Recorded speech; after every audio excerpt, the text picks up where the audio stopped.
our first video, our intention candles. So these are intention candles. They're little triangle shaped candles that you use for different intentions, like red for love, green for money, maybe yellow for happiness, pink maybe for friendship. So what you'll need: I use flutter dyes or candle wax dyes. You need candle wax, obviously. That would help. I use soy wax, and I made this mold, and you need a wick. So let's get started. I use the double boiler method to melt my wax and my dye together. I didn't use fragrance, but you are more than welcome to include fragrance if you'd like. So this is the mold that I made. I will put in the description all the things that I used in this video so that you can find them online and order them for yourself.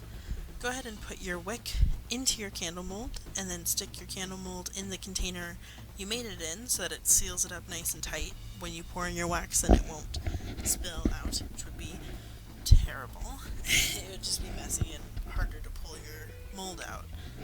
I will probably make a video on how I made this mold for you guys too, so that you can make it yourself. So you're going to go ahead and get your wax once it's all nice and melted and mixed together.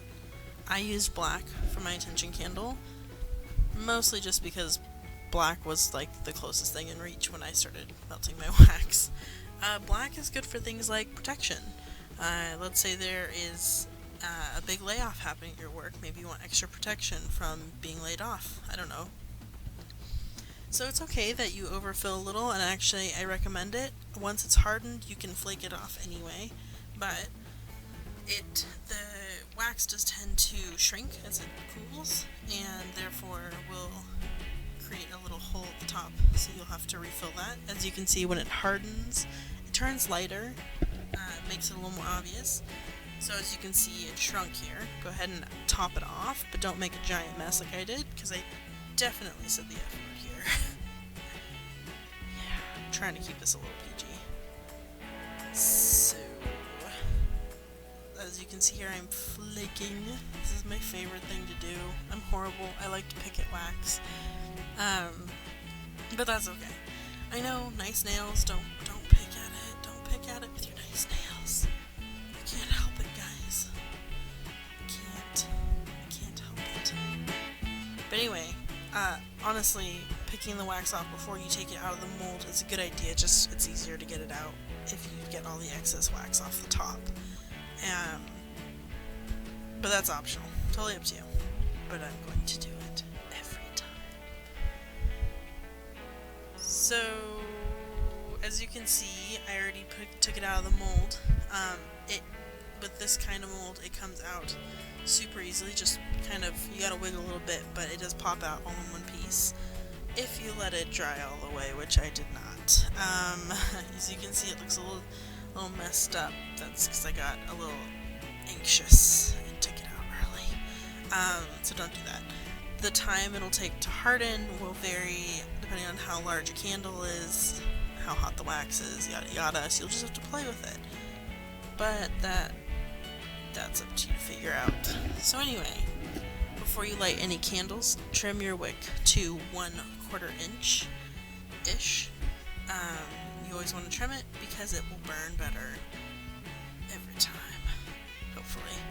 These candles being small and the way that they're shaped, they burn in about 30 minutes. Make sure you put your candle on something heat-proof, heat-resistant, whatever, so it won't light on fire, basically. Just don't catch your house on fire. I put mine on this antique butter server platter tray thing. I found it in a free box. So it also will make a mess, and you will want an easy way to clean it up. So by putting it on glass or metal, it tends to be easier to chip off, in my experience. See, it makes a huge effing mess. But, like I said, it burns in about 30 minutes. It's pretty quick. So I made a second one to show that I am actually semi-professional. Sort of. Not really. But this one I actually let harden all the way. And look, I'm using a tool to scrape off the wax and not my nail. Guys, I do learn. So, I'll show you. It's little tricky sometimes to get these out, and the more that you use them, the more that they kind of rip on the bottom, which sucks. But by putting the mold into the jar when you're using them, it does kind of seal it up, like I said earlier. So it's a lot of wiggling and prying, but it does eventually pop out. Sometimes you do have to rip your mold a little bit the first time. Once you pull it out, you'll see there's excess wax. Sometimes there'll be seams from your mold. Go ahead and just take a knife or your fingernail or finger and smooth it out. Just, make it pretty. Ta-da! This one's so much nicer.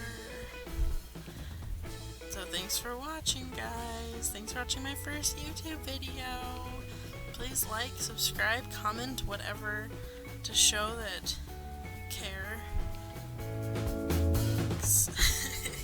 I'll see you guys next video. It'll be nicer quality than this, I promise. Bye.